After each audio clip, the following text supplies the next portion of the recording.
और इस मंच पर आसीन जनमत पार्टी के केंद्रीय सदस्य श्री रामकेश गुप्ता जी, जिला अध्यक्ष श्री विष्णु प्रसाद लोध जी लगायत मंच पर आसीन संपूर्ण पदाधिकारी एवं जिला के नेतागण, मंच के सामने उपस्थित आदरणीय मधेसी जन समुदाय, बुद्धिजीवी, समाज सेवी, महिला सज्जनबिंद, पत्रकार महोदय और दूर दराज से हमारे आवाज़ को सुन रहे होंगे सभी बंधु को, सभी सज्जनबिंद को, सभी जनमत पार्टी के जनप्रेमी नेतागण को मैं तहे दिल से हार्दिक हार्दिक नमस्कार एवं प्रणाम करता हूँ। प्रणाम।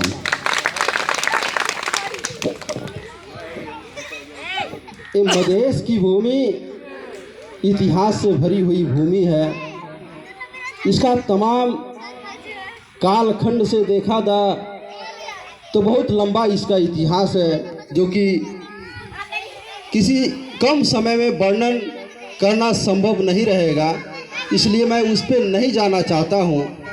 आप सभी एक ऐसा रचयिता है, ऐसा रचनाकार व्यक्तित्व है और ऐसा महान प्रभुत्व व्यक्तित्व है कि जिसने मधेश का सृष्टि बसाया, मधेश और मधेसी जनता का इतिहास रचा, मधेसी जनता का स्वाभिमान और सम्मान, पहचान, भाषा, रीति रिवाज सब जगेरना कर कर आज इतना लंबा समय से संघर्ष करते करते, बलिदानी देते देते हमारे महिला सज्जन बिंद अपने माँ का सुहाग पूछते पूछते मधेश और मधेसी जनता का दशा और दिशा इस अवस्था तक पहुँचाया है कि आज भी हम अगर मधेश और मधेसी जनता के लिए अधिकार चाहिए तो आंदोलन करना पड़ता है, बलिदानी देना पड़ता है, संघर्ष करना पड़ता है। तो हम लोगों ने आज से नहीं, आप लोग को इतिहास गवाह है। नज़दीक यहीं पर बुटवल का फुलवारी के ऊपर मणि मुकुंद सेन का राज दरबार का अभी भी जीर्ण अवस्था में दरबार है, अवस्थित है।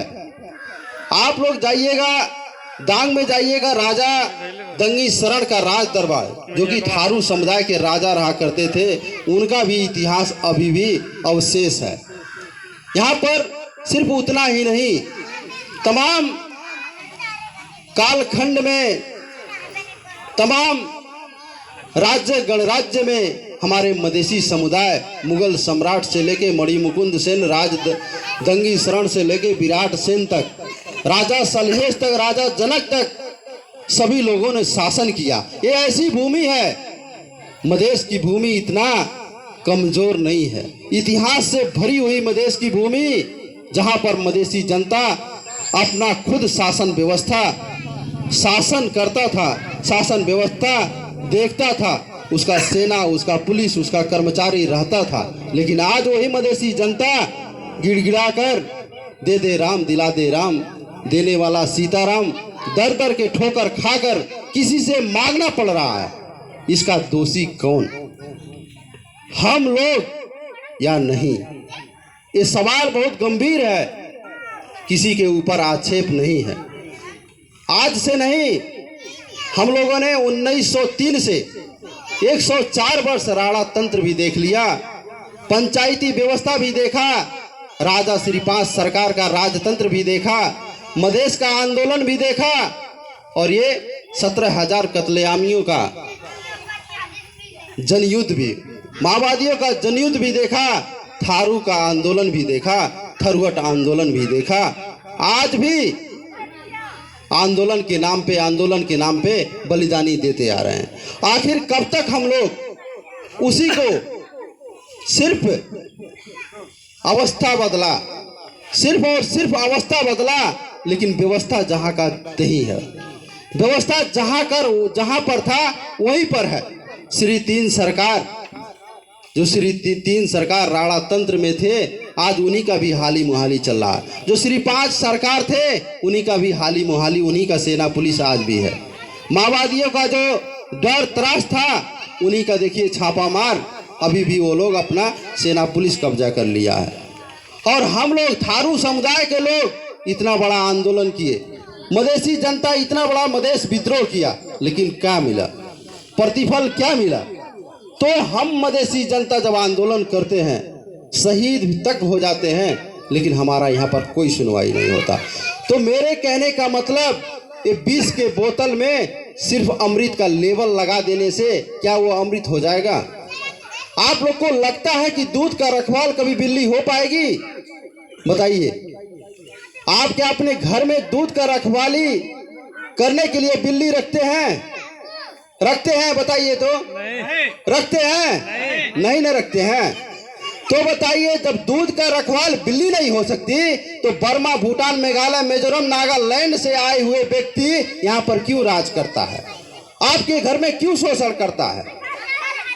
जो हुमला जुमला से आता है उसका चेहरा तक नहीं देखते हैं, सिर्फ उसका सूरज चिन्ह देखते हैं, सिर्फ उसका पेड़ चिन्ह देखते हैं और अंधाधुंध 2/3 बहुमत से वोट मारकर भारी मतों से संसद और विधायक मंत्री तक बना देते हैं।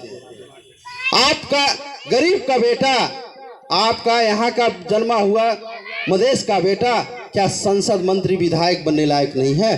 क्या एसपी, डीएसपी, सीडीओ बनने लायक नहीं है?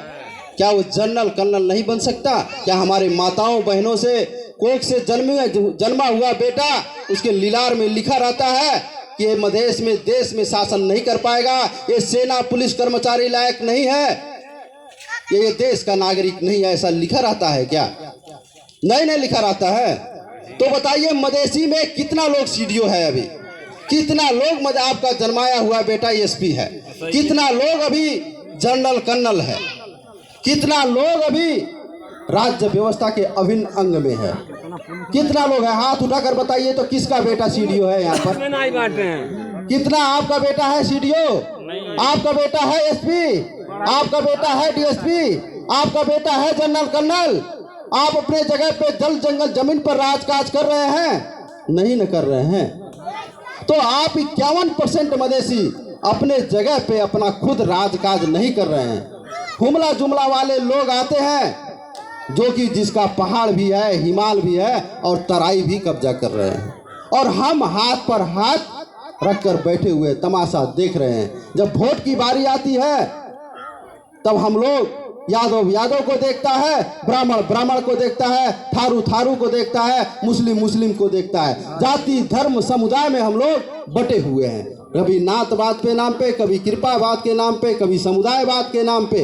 हम लोगों ने कभी नहीं ऐसा सोचा कि मेरा बाद कोई है तो मधेशवाद है, मेरा कोई जात है तो मधेश जात है, मैं एक समुदाय का व्यक्ति हूँ और सिर्फ मधेसी हूँ। ऐसा कभी मानसिकता आया होता तो मधेश 200 वर्ष पहले से गुलाम नहीं होता। आदरणीय मधेसी जन समुदाय, बहुत दुख की बात है कि जब हम लोग का समय आता है, समय कुछ लेने की बात आती है, जब हम कुछ पाने की बात करते हैं, तब उसी समय पे हम लोग आपस में बिखराव कर लेते हैं। उसी समय हम लोग क्या करते हैं? लाठी डंडा भाला गोला बारूद आंदोलन तो कर लेते हैं, लेकिन जब वोट की बारी आती है तो कहीं न कहीं एक बोतल दारू पर, 2 साड़ियां पर, 2000 रुपयों पर, एक सौंपी पर, एक बियर पर, हम लोग के बीच में हमारे अंदर रहे कुछ घुसपैठी तत्व लोग बांटने चले आते हैं, लोभ लालच दिखाने जाते हैं कि चलिए इतना पैसा मिल रहा है, आपको वोट इस जगह पे देना है। बताइए आदरणीय मधेसी जन समुदाय, आप 365 दिन अपने खून पसीना से कमाते हैं, खाते हैं, बरसों बरस पसीना बहाते हैं। एक दिन में कोई अगर 1000, 2000 एक साड़ी, एक ब्लाउज दे देता है, एक पेटीकोट दे देता है, 2-4 हजार रुपया ही क्यों ना दे देता है, तो उसमें क्या हम अपना वोट बेच देते हैं? हम लोग बिकाऊ हैं क्या? शासक वर्ग सोचता है कि मधेसी को तो हम खरीद लेंगे, मधेसी को इतना कमजोर मानसिकता से देखता है कि मधेसी को तो हम खरीद लेंगे, मधेसी को तो हम जहां जैसे भी बहका लेंगे। वास्तव में हम मधेसी जिस दिन सुधर गए, हम मधेसी जनता जिस दिन अपने औकात पे उतर गए, तो सिर्फ और सिर्फ मधेश में ही नहीं पूरे नेपाल में शासन करेंगे। हम लोग का 51% मधेसी है, लेकिन हमारी सिर्फ कमजोर मनसूबा की वजह से हम अपने जगह पे ही नहीं शासन कर पा रहे हैं। और हमारे अंदर जो लोग हिमालय पहाड़ में राजनीति करता है वो लोग आज तराई कब्जा करने का सपना क्यों देखता है? उसके घर में तो एक मोटा चावल उत्पादन नहीं होता है, हमारे घर में आकर सावा मंसूली खाने का सपना क्यों देखता है? क्योंकि जानता है वो मधेसी जनता जहां जैसे बहका देंगे उस तरीका से बहक जाएंगे। उनको जानता है कि बहुत ही उदार भावना के लोग हैं, बहुत ही सहनशीलता भावना के हैं, बहुत ही कमजोर मानसिकता के हैं। इनको जो जैसा कह देंगे वैसा ही मान जाएंगे। वो जानता है कि अगर एक कप मधेसी चाय पी लिया तो सिर्फ गुणगान उन्हीं का गाएगा। हम नमक हरामी नहीं करते मधेसी जनता, और पहाड़ी खसबादी शासक वही मजबूरी का फायदा दिन दूना रात चौगुना उठाते हम लोग के ऊपर राज कर रहा है, लोभ लालच दिखाना चाहता है। तो मैं आप सभी मधेसी जन समुदाय से हाथ जोड़कर आग्रह करता हूं कि वो सिर्फ साड़ी नहीं, वो सिर्फ ब्लाउज नहीं, वो 1000-2000 रुपया ही नहीं, जितना लेना है लाखों लाख मांगिए। अब ये 2000-4000 में नहीं, बिकना है तो आपका कमाई से, खून पसीना से ये लोग राज करता है। शासन व्यवस्था में है, सेना पुलिस कर्मचारी में है, सार्वभौम सत्ता संपन्न मधेसी नहीं पूरा राष्ट्र उन्हीं का है। तो उनके पास पैसा का कमी नहीं है, जितना लूटना है लूटिए, लेकिन मधेश और मधेसी जनता का पहचान नहीं भूलिए, अपना अस्तित्व नहीं भूलिए, अपना रीति रिवाज नहीं भूलिए, अपना अस्तित्व खतरा में नहीं डालिए। हमारे बाप दादाओं ने गुलामी किया, हम लोग भी कर रहे हैं, दर दर का ठोकर खा रहे हैं। हमारे साथियों ने बताया कितना मुश्किल के साथ जेल में हम लोग बैठते थे, देशद्रोही का मुद्दा लगता था, दर दर का ठोकर वही पुलिस प्रशासन का बूट खाते थे। आखिर किसके लिए? मैं भी डिग्री किया हुआ व्यक्ति हूँ, मास्टर डिग्री पास हूँ, कहीं पर कहीं ना नौकरी तो पा जाता, नहीं पाता तो विदेश जाकर भी अपना परिवार तो पाल सकता। लेकिन आप लोग के लिए मैंने सोचा कि राजनीति में जब तक अच्छे लोग नहीं जाएंगे, पढ़े लिखे बुद्धिजीवी व्यक्ति नहीं जाएंगे, तब तक परिवर्तन होने वाला नहीं है। जब तक मधेसी जनता सचेत नहीं होंगे, सचेत नागरिक नहीं बनेंगे, तब तक मधेश का कल्याण होने वाला नहीं है। तो मैं आप लोग से गुजारिश करना चाहता हूं, ये डॉक्टर सीके राउत जी का अभियान सिर्फ लाउड स्पीकर पर मोहर लगाना है। लाउड स्पीकर पर मोहर लगाने का मतलब ये नहीं सोचिएगा आप लोग कि ये भी दुकान खोल लिए, ये भी वोट बैंक का राजनीति करने आ गए। तो आप लोगों को लगता होगा कि ये भी राजनीति के तहत ये भी वोट मांगने आ गए हैं, इनको भी वार्डाध्यक्ष बनने का नशा लग गया होगा, इनको भी मेयर साहब बनने का नशा लग गया होगा, इनको भी संसद विधायक बनने का नशा लग गया होगा। आदरणीय मधेसी जन समुदाय, मैं हाथ जोड़ के गुजारिश करना चाहता हूँ, हम लोग का ऐसा स्वार्थ नहीं है, हम सिर्फ आपसे भीख मांग रहे हैं। मैं कचौरा लेकर भीख मांग रहा हूं, सिर्फ और सिर्फ आपका अस्तित्व और पहचान, आपके अपने जल जंगल जमीन पर राज काज लाने के लिए, जन सभ्यता लाने के लिए, जनता राज लाने के लिए, सिर्फ और सिर्फ लाउड स्पीकर पर मोहर मारने के लिए। इसीलिए आग्रह कर रहा हूं कि आप अपने जगह पे शासन व्यवस्था लाए, आप अपने जगह पे अपना राजकाज चलाएं, आपका भाई बंधु यहाँ पर राजकाज करे। आपका कोख से बेटा जन्मता है तो एसपी डीएसपी सीडीओ बने, जनरल कर्नल बने, आईजी डीआईजी बने, वो की ना कि वो हुमला जुमला वाले जो बर्मा भूटान मेघालय मिजोरम नागालैंड से 4 दिन से आ जाते हैं, तो उन्हीं का सेना, उन्हीं का पुलिस, उन्हीं का कर्मचारी, सार्वभौम सत्ता संपन्न पूरा का पूरा वही शासन लाद रहे हैं। तो बाहर के लोग क्या अपने घर का मालिक बाहर के लोग के बना सकते हैं? ये बताइए, बाहर के लोग के बना सकते हैं? नहीं ना बनाएंगे। आप बताइए, ये कौन सा गाँव है? हमारी गांव के लोग इतना सह लेंगे कि काठमांडू से आए कोई राज करे, या हमारे महिला सज्जन बिंद के घर पर कोई जाए मालिक बन के दूसरा राजकाज करने लगे, अपना हुकूमत चलाने लगे तो क्या आप सह कर बैठेंगी? नहीं ना। दूसरे घर का छिमेकी, आपका जो टोल पड़ोसी होता है, वो आपके घर पे जाकर अपना राजकाज लादने लगे, अपना शासन व्यवस्था लादने लगे, तो क्या मंजूर होगा? बिल्कुल नहीं होगा। लेकिन हम लोग सह रहे हैं, देख रहे हैं, उन्हीं का शासन व्यवस्था सुन रहे हैं, जो वो कह रहे हैं वही हम लोग कर रहे हैं मजबूरन। आखिर क्यों? 51% मधेसी हम लोग एक कभी नहीं सोचे कि हमारा भी यहाँ पर हमारा भी अस्तित्व और पहचान, भाषा, संस्कृति, रीति रिवाज है, तो हम लोग क्यों नहीं ये खोजते कि हमारा भी यहाँ पर पहचान होना चाहिए। कहते हैं राजा महेंद्र, जिसने यहाँ पर राजा महेंद्र ने पूरा जंगल काटकर पहाड़ी समुदाय को लाकर बैठाया, आपके सियारी गांव पालिका में भी बैठाया। जो भी पहाड़ से हुमला जुमला से आते थे, गोरखा से आते थे, गुलमी से आते थे, राजा महेंद्र ने कहा कि तुम जाओ वहाँ पर जंगल काट कर बैठो, तुम्हें जमीन भी दिया जाएगा, घड़ेरी भी दिया जाएगा, अगर उतना से भी कम होता है तो नेपाल सरकार का 35,000 रुपया भी दिया जाएगा। पैसा भी दिया, जल जंगल जमीन भी दिया और वहाँ पर लाकर पहाड़ी समुदाय को बैठाना शुरू कर दिया। इसीलिए वो शुरुआत किया, राजा महेंद्र ने शुरुआत किया यहाँ पर पहाड़ी समुदाय को स्थापित करने के लिए। धीरे धीरे देखिए तो सब लोग यहाँ पर पूरा का पूरा मधेश कब्जा करने में लगा है। आपके यहाँ भी अभी भी 2-4 दिन से बहुत हल्ला सुन रहे हैं कि जमीन बट रहा है। सुकुमवासी, वो सुकुमवासी लोग आ रहे हैं कि हुकुमवासी लोग आ रहे हैं, उसमें ख्याल करिएगा। 51% मधेसी लोग हैं, वो हुमला जुमला वाले लोग, गोरखा वाले लोग आकर जमीन ले रहे हैं। उसमें ये नहीं दिया जाता है, ये नहीं सोचा जाता है कि मापदंड बनाया जाए। मधेसी 51% है, मधेश की बुटवल की भूमि मधेश की भूमि है। 51% में मधेसी सबसे ज्यादा होना चाहिए कि नहीं? उसमें मापदंड रूल्स लगाना चाहिए, नियम लगाना चाहिए कि नहीं? वो अंधाधुंध जमीन अपना पक्षपात करके पहाड़ियों को लाकर बैठाने के लिए वहां पर व्यवस्था चल रही है।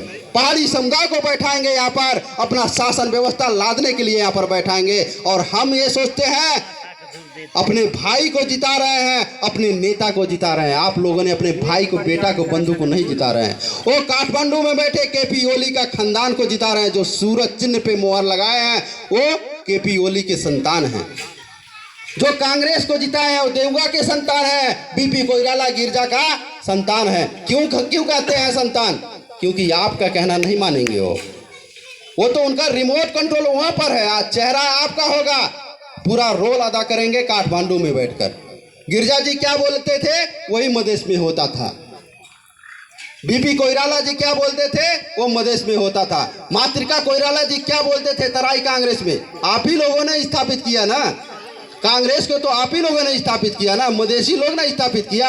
आज नेपाली कांग्रेस बन गया है। 2007 साल में बहुत बड़ा क्रांति किया तराई कांग्रेस ने, क्रांति किया, मधेसियों को आंदोलन करवाया, मधेसियों से पूरा का पूरा आंदोलन कराया, उन्हीं को शहीद बनवाया। और जब अधिकार देने की बारी आई तो क्या तो मधेसी अरु तक कायर हुंचन, मधेसी अरु तक के ही जानते नन। ये लोग तो इनको जैसे भी जितना भी गुलाम बनाया जा वैसे उतना ही ठीक रहेगा। ये कहकर नेपाल सरकार, अभी तो नेपाल सरकार तात्कालीन श्री 5 सरकार था, सरकार के सामने सिर्फ जमींदारों को ले गया, उन्हीं का हाली मुहाली करके मधेश से जमींदारों को उठाकर जाकर संसद में मंत्री बना दिया। इतना ही नहीं, थारू समुदाय के घर पे बुलडोजर चलाकर थारू समुदाय का घर भटकवा दिया, रुकवा दिया। इतना से भी नहीं काम चला तो थारू समुदाय के ऊपर कमैया कमलरी प्रथा लाद दिया, दास बनाकर। अभी कमैया कमलरी का दास प्रथा उन्मूलन नहीं हो पाया। तराई कांग्रेस ने, जिसने यहाँ पर मधेसियों को पूरा का पूरा दर दर का ठोकर खिला डाला, फिर भी उसका पेट नहीं भरा। अभी भी मधेश के नाम पे हम लोग आंदोलन करते हैं, नागरिकता के नाम पे आंदोलन करते हैं। और जब भी मधेश में आंदोलन होता है तो वही कांग्रेसी लोग, मंत्री लोग मधेसी जनता के ऊपर गोली बरसाता है।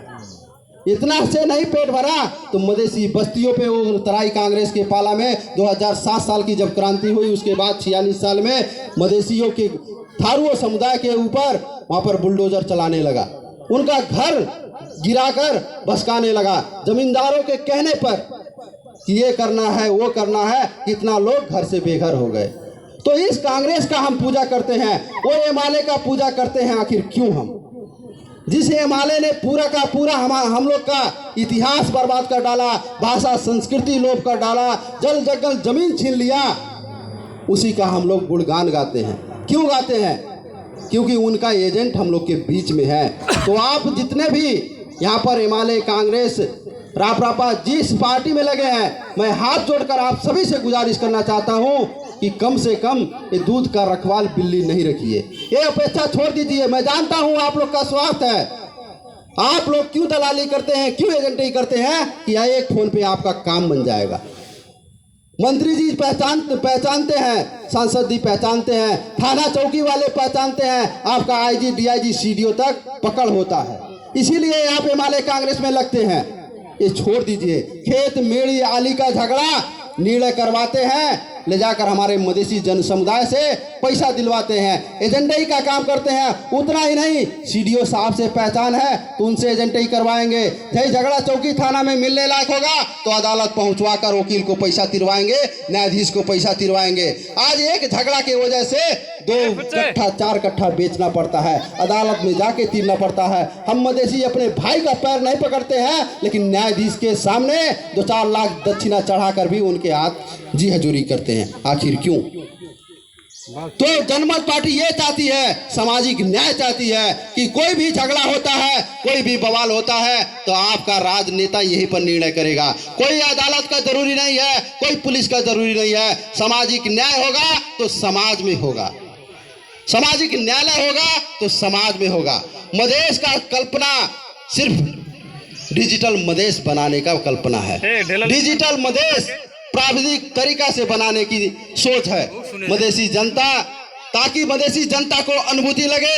हमारे महिला सज्जन भी यहाँ पर बुजुर्ग चाची जी बैठी हैं, उनका उम्र लगभग 60-70 वर्ष हो जाता है। बताइए आजकल का उम्र में आदमी कितना वर्ष जीता है? लगभग बताइए तो, बहुत तो 70-80 चल जाता है। पहले तो 100 वर्ष भी जीते थे ना, 100 वर्ष भी जीते थे। अब बताइए 70 साल हो जाता है तो कहता है वृद्ध भत्ता इतना है, 2 गुना वृद्ध भत्ता 10 साल में 2000 बढ़ा दिया। हमारे महिला सज्जन भी, हमारे बुजुर्ग जवान यहाँ पर खुश हो जाते हैं कि वृद्ध भत्ता इतना मिल रहा है। अरे बताइए, कोई जब मरते वक्त वृद्ध भत्ता देकर वो क्या करेगा सरकार? मरते वक्त वो 2000-4000 लेकर क्या करेंगे हम? ये जनमत पार्टी चाहती है ये 70 साल नहीं 50 साल से हमारे बुजुर्गों को भत्ता दो, 50 साल से। तब उनका अस्तित्व, उनका पहचान बनेगा, वो अपना उनका संरक्षण होगा, उनका लगाई खवाई दवाई होगा। मरते वक्त जब घाट पे जाने की बारी होता है तो उसको 4 तल्ला बैंक पे चढ़ाकर 2 घंटा लाइन में लगाकर वो 2000-4000 रुपया देता है। जनमत पार्टी घर घर में आपका वृद्ध भत्ता पहुंचाएगी, वो भी 50 साल के अंदर से ही। इतना ही नहीं, जनमत पार्टी आपको ये गांव पालिका, वड़ा पालिका, ये जी जो भी दुनिया पालिका बना है वहां पर दौड़ना नहीं पड़ेगा आपको। आपके घर में पूरे के पूरे कर्मचारी आएंगे, पूरा का पूरा आपका लाल पुर्जा बनाना है, या तो जमीन पास करवाना है, या सिफारिश लेना है, 4 किला बनवाना है, आपको विवाह दर्ता बनवाना है, जन्म दर्ता बनवाना है, यानी कि छोटी मोटी जो भी काम है आपका घर बैठे होगा। कर्मचारी अभी भी छोटे तलब में अभी पैसा खा रहे हैं। यहाँ पर 10,000 अगर कर्मचारी का तलब मिल रहा है तो उनका पैसा बढ़ा दीजिए। भ्रष्टाचार जितना कर रहे हैं उसी को उनका कर्मचारी में तलब थप दीजिए। वो उनसे बेचारा के 10 to 4 ड्यूटी करवाते हैं तो वहाँ पर बैठ कर क्या करते हैं? 24 घंटा 12 घंटा बैठे रहते हैं, ड्यूटी करते हैं कार्यालय में, पैर पसार कर सोते रहते हैं, सोफा पे सोते रहते हैं। लेकिन गांव में जाकर किसी का 4 किला नहीं बनाएंगे, किसी का विवाह दर्ता नहीं बनाएंगे, किसी का जन्म दर्ता नहीं बनाएंगे। और आप लोग जाते भी हैं तो आपका सम्मान वाला कार्यालय में नहीं रहता। कोई पूछता है किसके घर का है, कौन से गांव का है, किसका धी पतोह है, किसका बेटी बहन है। जब वोट की बारी आती है तो सीधा सीधा पैर पे गिर जाते हैं। जब सिफारिश देने की बारी आती है तो नेताजी आपको नहीं पहचानते हैं। तो जनता राज का स्थापना जब होगा, ये जनमत पार्टी का राज जब आएगा तो आपका वो गिड़गिड़ाना नहीं पड़ेगा। आपका शासन व्यवस्था आपके घर पे होगा। हमारे यहाँ पर हमारी चौक चौराहा पे ये गांव पालिका में क्या हो रहा है, किस ठेकेदार के साथ कितना समझौता हो रहा है, ये गांव पालिका में कितना बजट आया है, किसके साथ कार्यक्रम चल रहा है, कितना लगानी मठ मंदिर में हो रहा है, कितना नदी नाला में पुल में हो रहा है, ये आप लोग हमारी चौराहा पर बैठकर बड़े बड़े स्क्रीन में देखते रहेंगे। वहाँ पर पूरा लाइव टेलीकास्ट होगा। मेयर साहब कहाँ जा रहे हैं, मेयर साहब खाना खा रहे हैं कि टॉयलेट जा रहे हैं, जनता का काम कर रहे हैं कि दलाली कर रहे हैं, जनता के साथ गद्दारी कर रहे हैं या सही गलत कर रहे हैं, पूरा का पूरा लाइव टेलीकास्ट देखते रहेंगे। आप जब चाहेंगे तब वहाँ पर आकर पूरा देख लेंगे। आगे पीछे रात का अगर बात होगी, रात में भी उसको रिवीन करके घुमा कर भी आप लोग देख सकेंगे कि उस कार्यालय में कौन कौन था। तो जनता राज यही ना हुआ। अभी की अवस्था में क्या पता चलता है कि किस ठेकेदार के साथ कितना घोटाला कर रहा है, किस उपभोक्ता के साथ कौन समझौता मेयर साहब किए, ये पता नहीं चलता है। तो दिन दहाड़े यहाँ पर लूट तंत्र मचा है। ये लूट तंत्र खत्म करने के लिए ये डिजिटल प्रविधि के साथ डॉक्टर सीके राउत वैज्ञानिक तरीका से आप लोग के गांव घर में ये प्रविधि लाने के लिए तैयार हैं। सिर्फ उतना ही नहीं, हमारे यहाँ पर युवा बंधु हैं, दर दर जाकर ठोकर खाकर विदेश में 50 किलो का बोरा बोकर 10 तल्ला के ऊपर चढ़ते हैं। क्या मजबूरी है उनका बताइए। MA BA पास लोग यहाँ पर MA BA पास करके गली गली में घूम रहे हैं, आखिर क्यों? बहुत से ज्यादा लोग टैलेंट है, पढ़ने लायक है, नौकरी लायक है, लोक सेवा में पास होने लायक है, लेकिन उनको नौकरी से वंचित किया जाता है, आखिर क्यों? तो यहाँ पर पढ़े लिखे प्रभुत्व व्यक्तित्वगण है, यहाँ पर युवागण है, तो आप लोग भी सुन लीजिए, आपके लिए स्पेशल व्यवस्था। यहाँ पर नौकरी से कोई नहीं वंचित होगा। मधेश में 51% है, तो समझिए 51% हर एक घर का एक सरकारी नौकरी हासिल करेगा। जनता राज लाने पर, जनता राज आने पर सरकारी नौकरी होगा। प्राइवेट का बात हम नहीं कर रहे हैं, एक घर पे एक नौकरी अवश्य होगा, क्योंकि मधेश का संरचना वैसा ही है। मधेश में किसी चीज का कमी नहीं है। यहाँ पर हरा भरा मधेश, यहाँ पर तो हीरा जैसे सावा मंसूली उगलती है हमारी भूमि। यहाँ पर भी मकवानपुर गली में देख लीजिए, अभी भी वहाँ पर पेट्रोल का खानी है, डीजल का खानी है, कोयला का खानी है। यहाँ पर सोन उगलने वाला ये धरती उत्खनन नहीं किया जाता है, विदेशी के हाथों यहाँ पर मधेश को बेचा जाता है। यहाँ पर अमेरिकन कंपनी मंगाया जाता है, यहाँ पर चाइनीज कंपनी मंगाया जाता है, उत्खनन करके वो लोग उठाकर ले जा रहा है, मधेश का पूरा हीरा उठाकर ले जा रहा है। यहाँ पर जो भी खनिज पदार्थ है, खनिज पदार्थ को अगर सही ढंग से प्रयोग किया जाए तो पूरा का पूरा मधेश ही नहीं, नेपाल भी पूरा हरा भरा हो जाएगा। डीजल पेट्रोल से लेके सब कुछ यहाँ पर निकाला जा सकता है, लेकिन नेपाल सरकार कभी नहीं पहल किया। तो यहाँ पर नौकरियां हम लोग स्थापित करेंगे, आपका लघु उद्यम योजना बनाया जाएगा और विदेश में जाके दर दर का ठोकर खाना नहीं पड़ेगा। अभी भी हम लोग कहते हैं 4 वर्ण 36 जात को फुलवारी, हामी सबै नेपाली, हामी सबै 4 वर्ण 36 जात का फुलवारी। 125 से ज्यादा भाषा हम लोग बोलते हैं, 125 से ज्यादा भाषा भाषी का पहचान है, लेकिन यहाँ पर सिर्फ और सिर्फ नेपाली बोला जाता है। क्यों सिर्फ और सिर्फ नेपाली? वो कहते हैं 4 वर्ण 36 जात और 125 भाषा कहाँ गया? थारुओं का भाषा कहाँ गया? मुस्लिमों का पहचान कहाँ गया? आदिवासियों का पहचान कहाँ गया? दलितों का अधिकार कहाँ गया? बताइए। दलित समुदाय आज दिन दिन पीछे जा रहा है, जिसका अस्तित्व और पहचान ही खतरा में मिट रहा है। तो ये सब का सब जो खोई हुई अस्तित्व और पहचान है, उसको वापस लौटाने के लिए डॉक्टर सीके राउत जी आप लोग के बीच में दर दर का ठोकर खाते हुए भी आप लोग से गुजारिश करने चले हैं। मेची से महाकाली तक आप लोग का अभियान चला रहे हैं कि सिर्फ इस बार देखना है तो लाउड स्पीकर पर मोहर लगाकर देखना है। लाउड स्पीकर पर मोहर लगाने का मतलब ये नहीं हुआ कि आप मेयर बन गए, वार्डाध्यक्ष, गाँव पालिका के अध्यक्ष बन गए, ये बिल्कुल नहीं है। हमारा भाई होगा या लूला होगा या लंगड़ा होगा, काना होगा, खोतर होगा, इससे मतलब नहीं है। ये समझिए जनमत संग्रह है, जनता राज लाने के लिए ये प्रावधान है। जनता राज लाने के लिए आंख बंद करके आपको इस पे लाउड स्पीकर पर मोहर लगाना होगा। अंतर्राष्ट्रीय जगत को दिखा देना होगा कि डॉक्टर सीके राउत जी के साथ 1 नहीं 2 नहीं लाख नहीं, हम मधेसी जनता 1.5 करोड़, हम मधेसी जनता आपके साथ हैं, डॉक्टर सीके राउत जी के साथ है। ऐलान कर चुके हैं कि मधेश अब लेकर रहेंगे। मधेसी जनता अपने जगह पे शासन व्यवस्था चाहती है, इसीलिए लाउड स्पीकर पर सिर्फ मोहर लगाना है। खाइए, जिसको जितना खाना है खा लीजिए, जिसको लेना है ले लीजिए। हम ये भी नहीं कहते हैं कि नहीं लीजिएगा, लेकिन ज्यादा लीजिएगा, थोड़ा में नहीं बिकिएगा। लाखों लाख मांगिए ना, वो आपका कमाई से यहाँ पर लूट रहे हैं, अरबों रुपया लूट कर बैठे हुए हैं। वो अरबों रुपया खाइए, खा कर भी उनका सुनिए नहीं, मोहर मारिए लाउड स्पीकर पर, और इससे परिवर्तन होगा, आपका समृद्धि होगा, आपका विकास होगा और मधेश में पूर्ण स्वराज कायम होगा। स्वराज के अंदर तमाम सब कुछ है, सेना, पुलिस, कर्मचारी, शासन व्यवस्था, जल जंगल जमीन A to Z है। जब स्वराज कायम होगा तो ये हुमला जुमला वाले जो बर्मैली भूटानी शरणार्थी लोग हैं, रातों रात आते हैं तो एक नंबर का वंशधारी नागरिकताधारी बन जाते हैं। और हम लोग को कहते हैं इन्हें और तो इंडियन हुन, बिहारी हुन, गोरखपुर वाटा का हुन, धोती हुन। अरे बताइए, बर्मैली लोग 4 दिन का आ जाते हैं तो 1 नंबर का एक नंबर का वंशधारी नागरिकता पा जाते हैं। लेकिन हम लोग वर्षों वर्ष से, मैं थारू समुदाय को अवगत कराना चाहता हूं, जिसने पूरा का पूरा मधेश का सृष्टि बसाया, उन्होंने अपना जंगल काट कर यहाँ पर झोपड़ी डालकर मधेश का सुरक्षा किया। आज उनको कहते हैं ये लोग तो भी इंडियन है। थारुओं को भी नहीं बख्शते। आज भी रेशम चौधरी जैसे महान व्यक्तित्वों को जेल में चुना गया है। आखिर क्यों? सबसे ज्यादा नेपाल के परिप्रेक्ष्य में सबसे ज्यादा वोट लाने वाला थारू समुदाय का बेटा आज भी जेल में है, क्योंकि वो बोलता है मधेश के लिए बोलेगा, थारुओं के लिए बोलेगा, मुस्लिमों के लिए बोलेगा। जो भी मधेशियों में बोलने वाला नेता आता है तो उसके ऊपर देशद्रोही का मुकदमा लगाया जाता है, जेल में डाला जाता है। तो जिसने यहाँ पर पूरा का पूरा मधेश का सृष्टि बैठाया, उसके लिए नागरिकता एक नहीं 3-4 चाहिए। अंगीकृत नागरिकता था ही, वंशज का था ही, जन्म सिद्ध का था ही, एक और कौन धारी आ गया है। अब आप भारत से ब्याह करके रोटी बेटी का संबंध जो था, अगर हमारे महिला सज्जन भी इंडिया से आई है तो 7 वर्ष आपको वेट करना पड़ेगा, इंतजार करना पड़ेगा।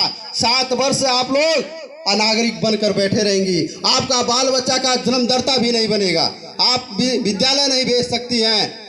बताइए, पूरा का पूरा इतिहास वो पहाड़ी खसवादी शासक मिटा रहा है, रोटी बेटी का संबंध भी मिटा रहा है। चलिए उतना कर रहा है, ठीक है, हम लोग शादी किससे करेंगे? हमारा भूगोल कहाँ किससे मिलता है? हमारा भाषा संस्कृति किससे मिलता है? अगर शादी नेपाल में किया जाए तो किसके साथ किया जाए? इंडिया से बैंड लगा दिया जाए तो अगर हम लोग को करना पड़ेगा तो मैथिली लोग से करना पड़ेगा। हमारा ये 3 जिला सिर्फ भाषा से थोड़ा बहुत मिलता है, नवलपरासी, कपिलवस्तु, रूपंदेही। उधर जाएंगे तो पूरा अवधी, पश्चिम वाले अवधी बोलते हैं। बीरगंज से उधर जाएंगे तो पूरा मैथिली बोलते हैं। किसके साथ आप शादी कीजिएगा? पहाड़ी खसवाती शासक से करिएगा? उन्हीं का बहन बेटिया से शादी करिएगा?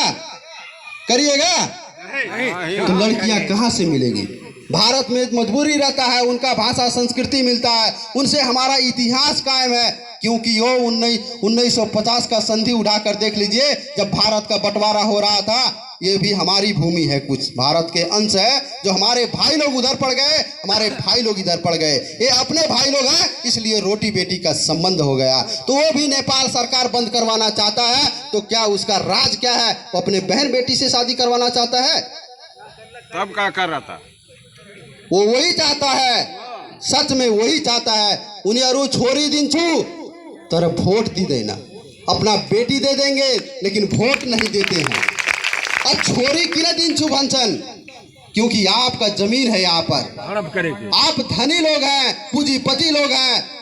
आपके यहाँ पर शादी करके उनका बेटी आएगा तो एक पुस्ता के बाद वो पूरा का पूरा उन पे कन्वर्ट हो जाएगा। वो आपके जगह पे वो राजकाज करेगा, वही पहाड़ी शासक लोग। जैसे कितने नेताओं लोग तो हमारे यहाँ से जीत के गए, वहाँ पर अपना भजा लिए वही समुदाय के लोग के। और कुछ हमारे समुदाय के लोग हैं जो कि उन्हीं का शरण लेना चाहते हैं, उन्हीं को गुणगान गाकर, उन्हीं को पहुंच बनाकर, उन्हीं को सीढ़ी बनाकर सागर माथा चढ़ना चाहते हैं। तो हमारे भाइयों, आप लोग हिमालय, कांग्रेस, माओवादी जिसमें भी हैं, इसमें मेरा कोई विडंबना नहीं है, कोई दुख नहीं है, कोई दर्द नहीं है। आप लोग लगे हैं तो लगिए, हिमालय, कांग्रेस, माओवादी, रापरापा में लगिए, लेकिन अपना अस्तित्व और पहचान खतरा में नहीं डालिए। अपने भाई बेटा का भविष्य खतरा में नहीं डालिए। दूध का रखवाल बिल्ली को नहीं बैठाइए, और उनको भी सचेत कर दीजिए। आप हिमालय, कांग्रेस, माओवादी में लगते हैं तो वहां पर भी आपका कोटा मधेसिया कोटा से आप लोग वहां पर आरक्षण खोजते हैं। आरक्षण खोजते हैं तो अपने जगह पे आप क्यों नहीं नेतृत्व कर सकते हैं? आप 11 पार्टी, हिमालय, कांग्रेस, माओवादी, रापरापा, नया शक्ति, दुनिया शक्ति मिलाकर 11-12 पार्टियां उनका होता है। वो 11-12 पार्टियां में आप हिमालय को 2/3 बहुमत से जिता सकते हैं, लेकिन मधेश में 3 पार्टियां होता है तो आपको पहचान नहीं होता है कि कौन सच्चा मधेसी है। 3 में 1 नहीं नजर आता है, 11 में 1 नजर आ जाता है। 2/3 बहुमत मारकर विजयी बनाकर संसद भवन में भेज देते हैं। आखिर क्यों? दोषी कौन? विडंबना, मधेश की विडंबना यही है कि हम सच्चे हीरा को नहीं पहचान रहे हैं, अपने अस्तित्व को नहीं भी पहचान रहे हैं, अपने भूमि को नहीं पहचान रहे हैं, अपने भाई बंधु का, अपने यहाँ पर सुहाग बर्बाद हुए महिलाओं को हम नहीं पहचान रहे हैं। तो हम लोग क्यों आंदोलन करने जाते हैं? हम आंदोलन करते हैं तो ये हमारी का जो गांव है यहीं पर कहते हैं चलिए बिजनेस बंद करते हैं, व्यापार बंद करते हैं, चक्का जाम करते हैं, विद्यालय बंद करवाते हैं। किसके लिए? कौन से अधिकार के लिए? इससे नुकसान किसका होता है? अरे भाइयों, आपको बंद करवाना है तो हुमला जुमला बंद करवाइए, काठमांडू बंद करवाइए, भंसार बंद करवाइए, एसपी डीएसपी सीडीओ कार्यालय बंद करवाइए। है हिम्मत? नहीं। और बंद करवाते हैं, अपने पैर में अपने ही कुल्हाड़ी मारते हैं। नुकसान किसका होता है? अगर हमारी चौराहा एक दिन के लिए, 2 दिन के लिए बंद होता है, एसियारी गांव पालिका बंद होता है, तो यहाँ पर कितना जनसंख्या है? लगभग 50-60 हजार से ज़्यादा वोटर लोग हैं। जनसंख्या तो लाखों होगा यहाँ पर मेरे ख्याल से, क्योंकि लंबा है एसियारी। तो इतना लोग का नुकसान, एक दिन का नुकसान लगभग करोड़ों रुपया होता है। आपका आर्थिक आय स्तर कितना नीचे जाता है एसियारी गांव पालिका के मधेसी जनता का आय स्तर देख लीजिए। नुकसान व्यापार से होता है। आपका बाल बच्चा का विद्यालय अगर बंद होता है तो उससे शिक्षा का स्तर घटता है। इसमें दोषी पहाड़ी खसवादी शासक नहीं है, दोषी हम हैं। बंद हड़ताल क्यों करते हैं? करना है तो अब हम लोग को वो पहाड़ बंद करना है, हिमालय बंद करना है, पूरा नेपाल सरकार का राशन पानी बंद करना है, लेकिन उसके भी हम लोग काबिल नहीं है।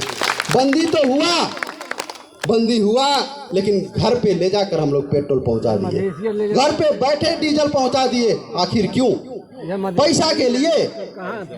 पैसा के लिए हम लोग क्षणिक स्वार्थ में क्यों बिक जाते हैं? डीजल पेट्रोल उनको घर बैठे दे रहे हैं, आखिर क्यों दे रहे हैं? हम लोग का चेतना का स्तर अब जगाना होगा।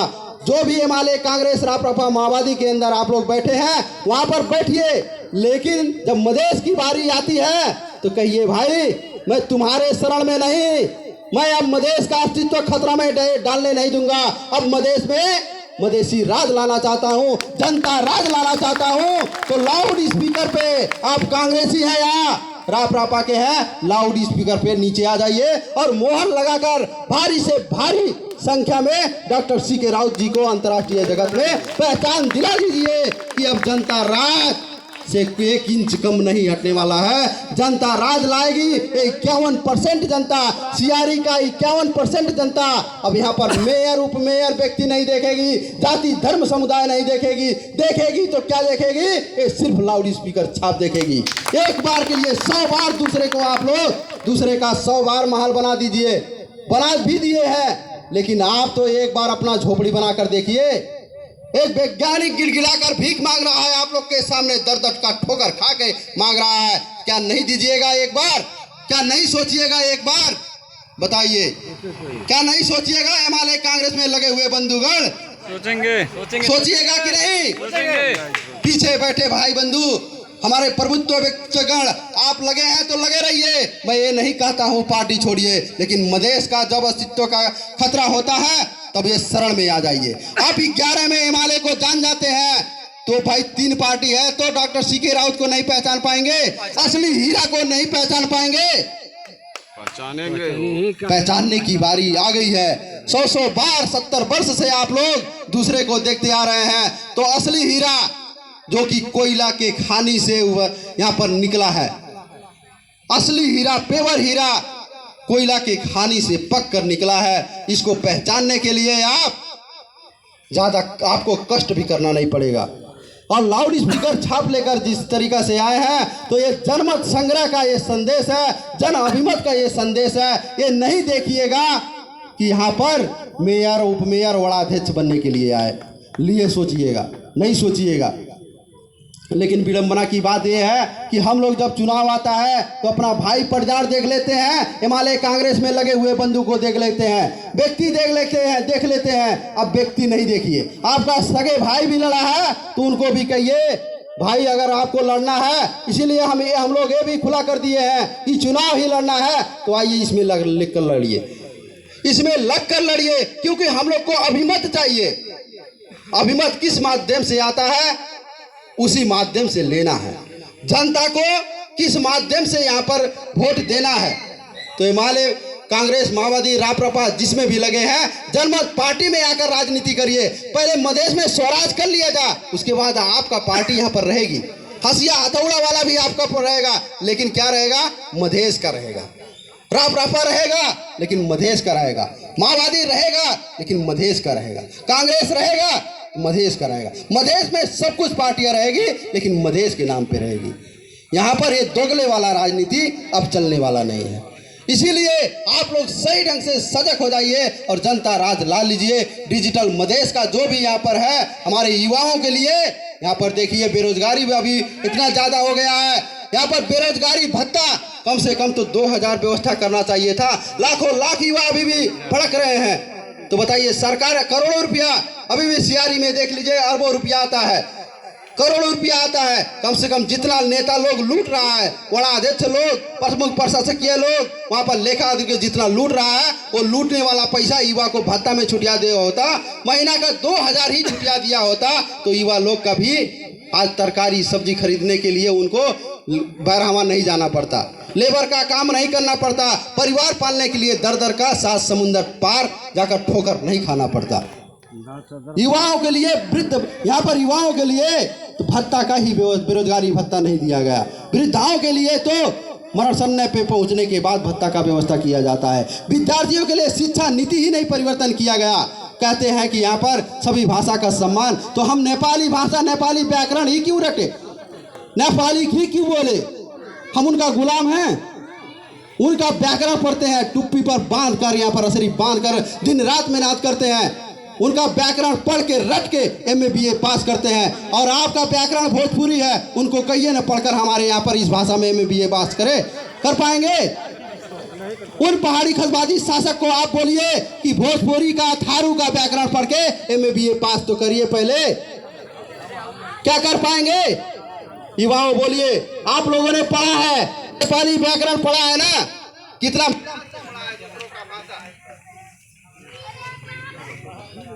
दूसरे का भाषा MA BA पास, MA BA पास करके भी आप लोगों ने बेरोजगार तो उसका तो उसके लिए आप लोग को आवाज उठाना पड़ेगा कि हम तुम्हारा नेपाली व्याकरण अगर पढ़ रहे हैं तो तुमको भी हमारे भोजपुरी में नाम निकालो, भोजपुरी अवधि में, मैथिली में पढ़कर तुम नाम निकालो, तब तुमको मर्द समझेंगे। इतना ही कहते हुए मैं अपने वाणियों को, अपने शब्दों को अंत करता हूं। धन्यवाद, नमस्कार, जय स्वराज।